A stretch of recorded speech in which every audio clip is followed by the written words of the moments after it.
Rebel star Prabhas October 23న 46వ పుట్టినరోజు వేడుకను ఘనంగా జరుపుకున్నారు. అలాగే ప్రభాస్ నటిస్తున్న అప్కమింగ్ సినిమాల అప్డేట్స్ కూడా వచ్చాయి.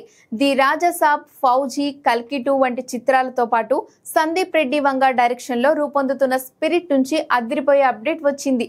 అయితే సందీప్ అందరికన్నా భిన్నంగా ఆడియో గ్లింప్స్ రిలీజ్ చేశారు. సౌండ్ స్టోరీ పేరుతో విజువల్స్ లేకుండా కేవలం డైలాగ్స్ మరియు సౌండ్ ఎఫెక్ట్స్ తో రూపొందించిన ఈ గ్లింప్స్ తెలుగు, హిందీ, తమిళ, కన్నడ, మలయాళంలో విడుదలైంది. ఇందులో ప్రభాస్ చెప్పిన డైలాగ్ ఒకటి సోషల్ మీడియాను రూల్ చేస్తోంది. చిన్నప్పటి నుంచి నాకు చెడ్డ అలవాటు ఉంది అంటూ ఆడియో గ్లింప్స్ అదిరిపోయింది.